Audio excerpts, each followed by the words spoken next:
Hello and welcome to the Small Business Briefing. I'm Brian Calley, CEO of the Small Business Association of Michigan.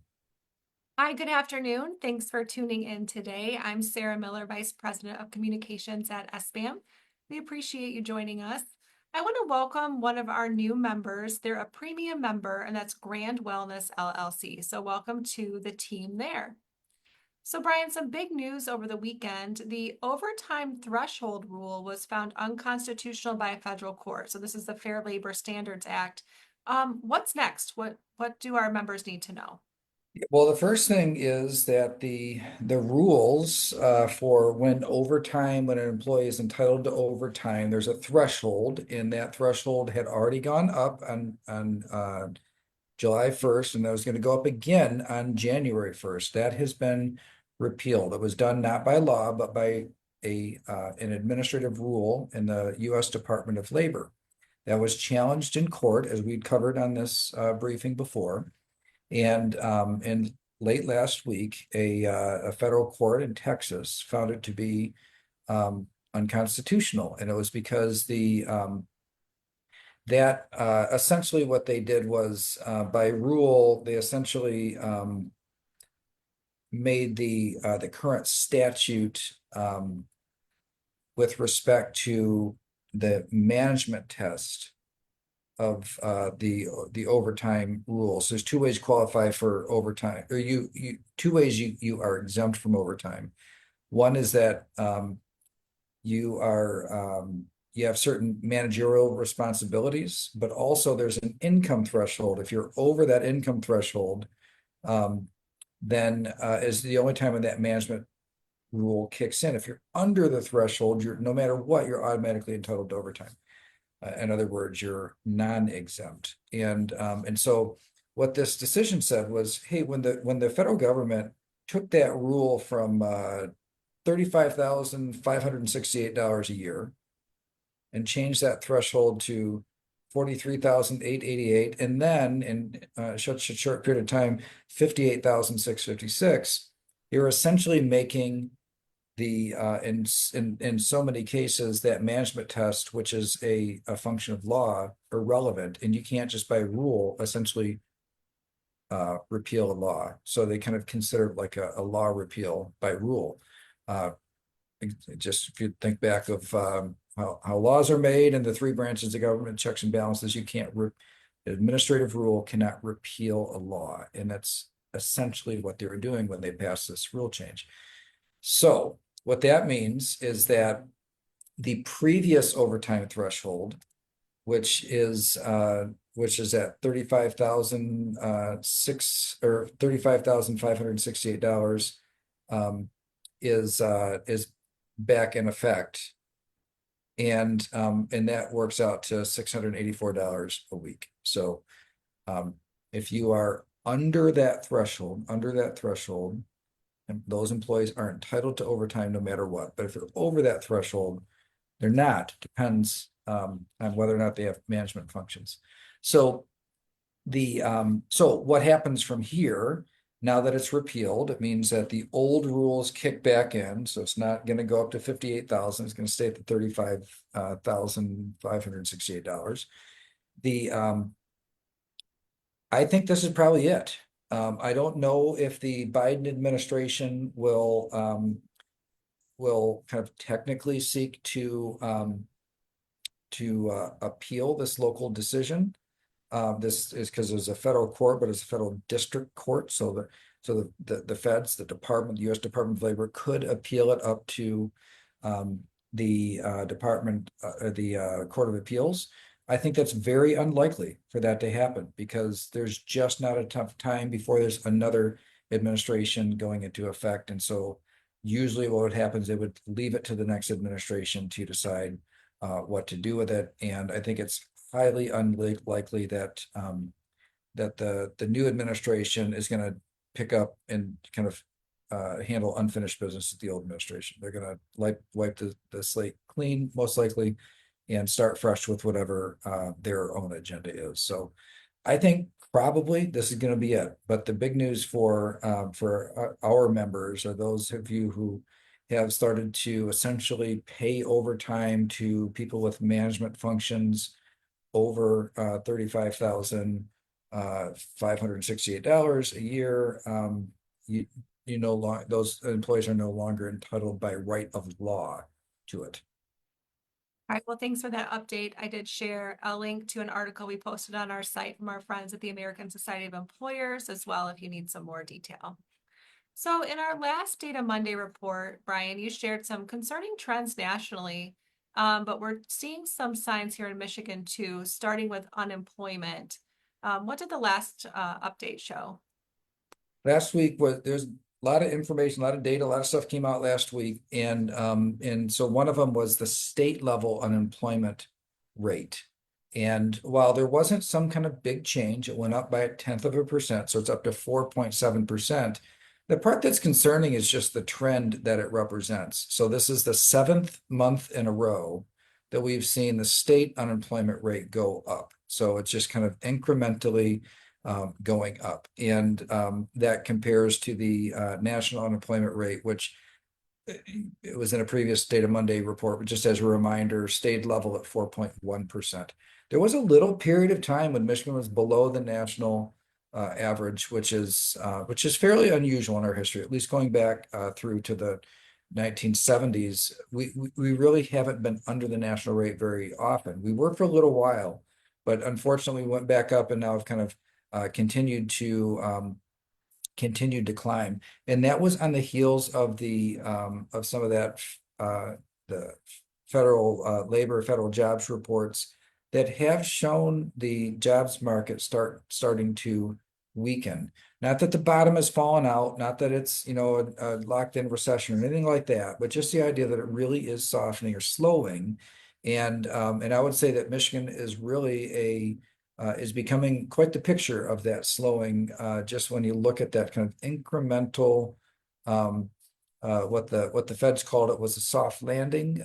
It looks like that. My only caveat, my asterisk on that description is that we don't really know how far it'll go at this point. It's just that it's been kind of very slowly gliding toward something that is a little higher unemployment than what we've been used to in recent years. All right, and you always say there's a caveat with unemployment news that we need to interpret it in conjunction with the labor force size changes. So was labor force participation up or down over that same period? Yeah, I think it's a pretty important point is always to keep these unemployment moves. You only count as unemployed if you're looking for work. So how many people are out there looking for work? And actually we went back 1/10 of a point. So went down in labor force participation 1/10 of a point. Again, not a huge change, but that actually makes me feel a little worse about the unemployment. So unemployment went up, labor force participation went down.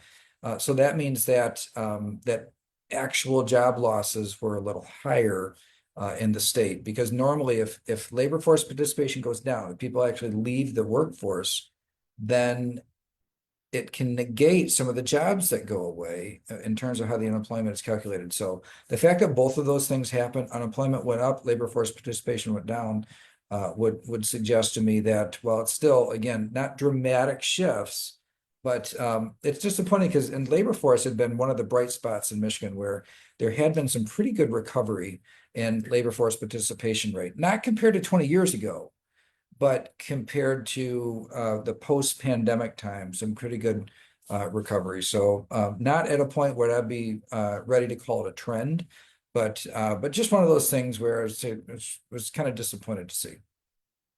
All right, sticking on the topic of employment news, there have been a couple of big players that have started to shed jobs in, as we close out 2024. So share some of that employment news from GM and Ford. Yeah, so two of the biggest companies in Michigan, and the type of companies that really, in a lot of ways, define Michigan to the rest of the world. I think of Michigan, I think of these companies that are headquartered here, and so last week, General Motors announced that they were going to lay off 1,000 people. About half of those, or I read some reports that said at least half would come from the tech center in Warren.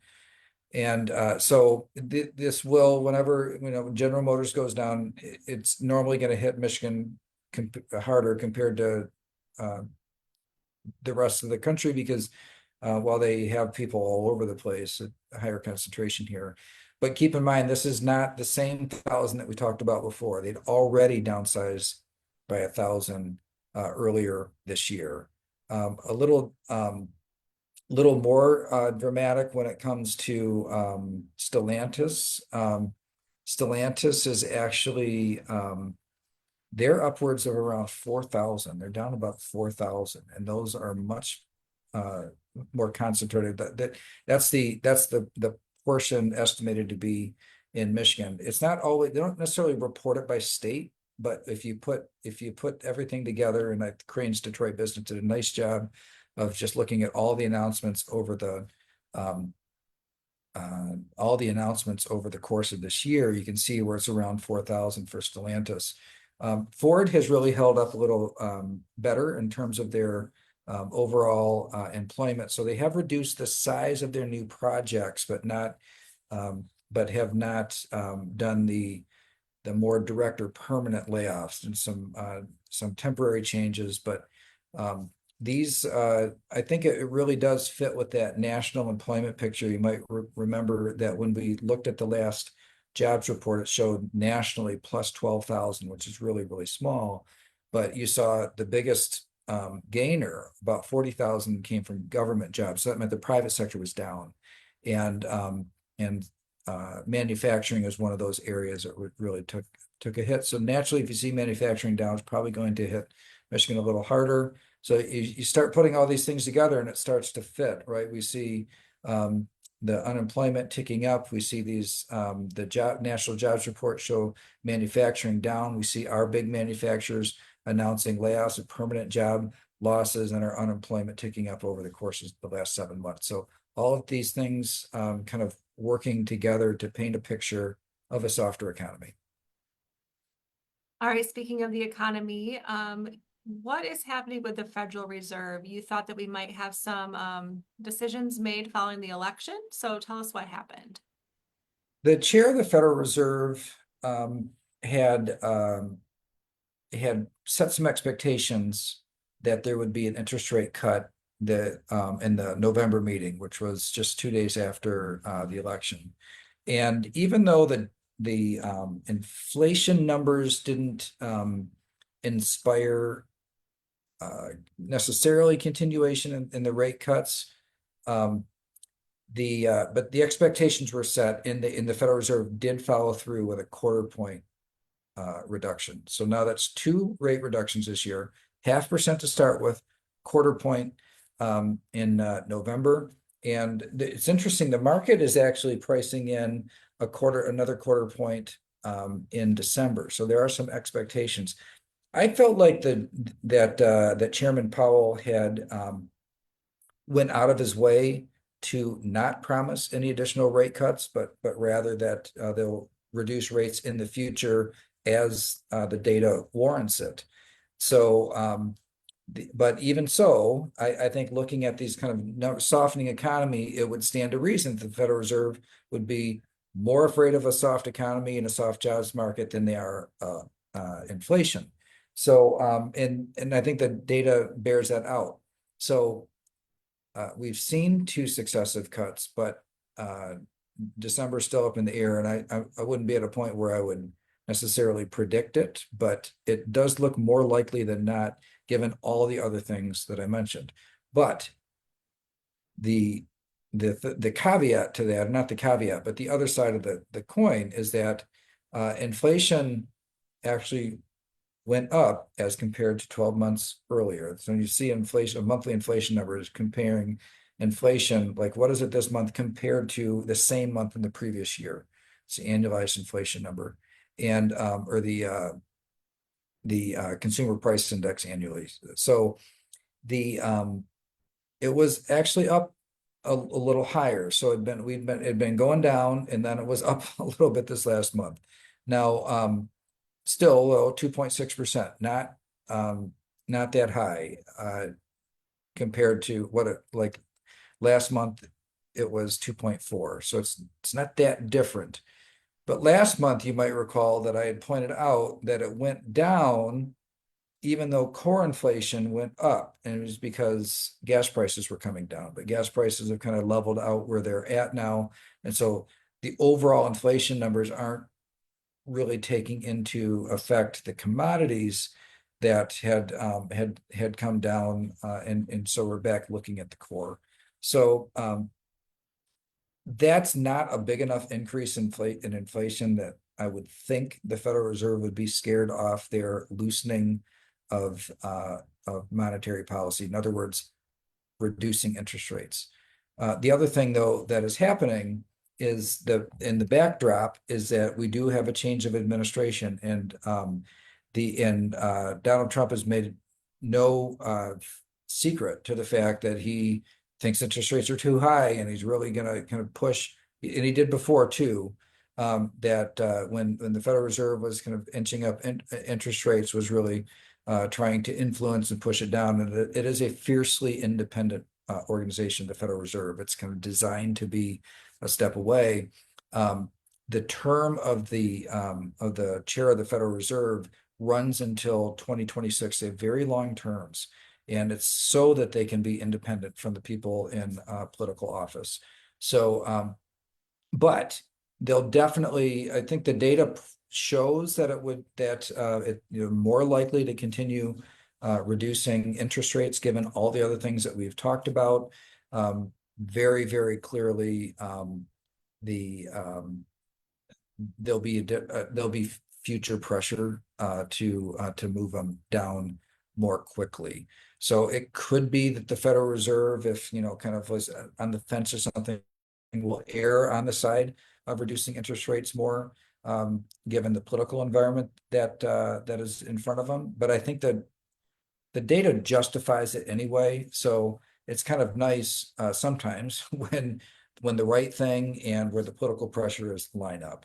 And in this case, I think that looks more likely than not.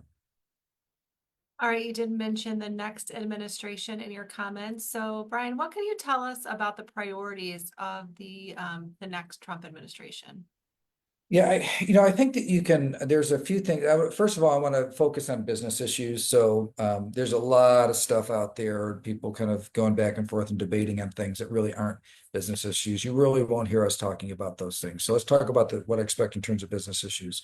The thing that is getting very little discussion or attention is what the tax reform might look like. I think it's people have almost just kind of assumed naturally they're gonna extend the tax changes that were made back in 2017. I agree, that looks highly, highly likely. But remember, there were some other things that were put on the table. For example, exempting taxes on tips. So in Michigan, if they really do end up going through with elimination of tips, that's kind of interesting. Servers who already feel like they're going to lose if we go away from a tip system, might miss out on a tax benefit. Not clear if that will actually happen. They will exempt tips or not, but there's a few intricacies. So I think it is pretty much a given that that tax cuts will be extended, but not a given on whether they'll go further on anything from corporate tax rates to tax on tips. There was also a discussion about exempting Social Security, which is not exempt from federal income taxes today. And that's a much bigger ticket item. So it will be a very big change if they move forward with that. The other area that I thought, there are two other areas of policy I wanted to mention today that I think we just need to keep an eye on and see what happens. And neither one of them are very clear in terms of what the overall outcome will be, but based on both the campaign itself, but also the picks that are being made with respect to department secretaries, you can tell what they're really serious about. And so Tom Homan being selected, essentially to enforce immigration and border issues, that's a clear indication that they're looking for fast and very aggressive action early on. So what would that mean for us here in Michigan? Really, The question is how many people are here without legal status that are in the workforce? Okay, that's really the big question in terms of our local economy. And there are a lot of different um, there are a lot of different estimates of this, but really it's not insignificant. It could be over 100,000 people. So there's a big state. Remember, we got 10 million people. So percentage wise, that might not be huge, but but still pretty significant. Now, which industries would you expect this to be in? Agriculture and construction in particular, and then some hospitality. So those would be the industries that maybe have some bigger risk in terms of how far these policies go, how fast they move, how much time is allowed for making adjustments. So that really, I think that's an area where you're probably going to see, and where the federal government does have a fair amount of license, there's a lot of delegation to law enforcement from Congress in this area. It's why you see policies shift from administration dramatically, is because Congress has kind of given this over to the executive branch with a lot of leeway. So I think you'll see pretty aggressive action there. Those are the industries I think probably most impacted, that would just need to think through and get ready for any potential changes. The other thing is tariffs. So the transition team has really, while they've been very kind of quick to decide who's going to lead different areas in government, leading Treasury has one that seems to be somewhat of a conundrum, where there's a lot of disagreement, and there's four names, and I've got them here, but I don't have a good bead on who's the front runner on these. I certainly no inside knowledge on that, but I think it will be an indication about how far they plan to go with tariffs. And I've seen these debates. Tariffs are good or tariffs are bad. It's not really so simple as just to kind of say it that way. Tariffs are good or tariffs are bad. There are a lot of considerations, and whether or not it's tariffs as an ongoing revenue stream and on a permanent basis probably would increase costs. Tariffs as a negotiating tactic to open markets that today treat U.S. goods unfairly, which is practically every market in the world. In other words, U.S. selling into other markets pay high tariffs, and we don't charge them on what comes into the country. As a negotiating tactic, it might be very effective. The other thing is what gets passed on. I see this debate: what gets passed on to consumers and what is paid by the company or the other country, and it really depends on the price elasticity. So if increases in price cause people to stop buying it, then the seller is more likely to eat the cost of the tariffs. But if you can increase the price and people will still buy it, then the consumer is more likely to eat the cost of the tariff. So the price elasticity or inelasticity is a really important factor in this debate. So whenever there is a selection made for the U.S. Department of Treasury, I think it will be a pretty clear, well, I don't say clear, but it will be some indication about how tariffs are going to be used, what kind of tool tariffs will be in the future for those who are either purchasers of things that come from other countries or are selling into other countries. Would have a keen interest in this. But these are the two areas, between tax extensions, I think are basically a given. But on these others, with respect to immigration and deportations, along with tariffs, I think these are the areas that are most likely to be felt by certain aspects of the business community in the meantime. And as usual, we will try to stay on top of that and present the information in a way that is not political and doesn't try to assign motives to anybody involved, but just present here are the facts, here's what we think could happen. And for those of you who will be impacted, we just want to make sure that you are not caught off guard. Thanks so much for being with us today. And I think that's all I've got, Sarah. It is all we had. I just have one more reminder though. If you have yet to take our calls to action regarding the Earned Sick Time Act or the tip credit, I'm going to drop a link to the email we sent last week so that you can go ahead and do that. We appreciate your voice in this matter. So Yeah, I should have probably brought that up, Sarah, that this is, so we're about to head into the lame duck legislating sessions. So this is after the election, before the new legislature takes effect. It's called the lame duck session. And this is our opportunity to change that Earned Sick Time Act. And there's a lot of productive discussions that are happening. The more that these people hear from their constituents that this is important and we need it to be changed, the more likely we are to be successful. So you have a great response to this call to action. Please, please, if you have not yet done it, please do participate.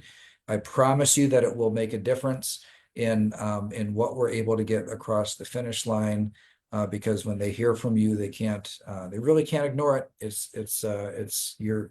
You are a mover and a shaker in their community that they represent, and it is a powerful voice that we desperately need at the table at this time. all right, well said. Thanks everyone for tuning in, and we will be back here next Monday at 3 p.m. Thanks, everybody. See you next Monday.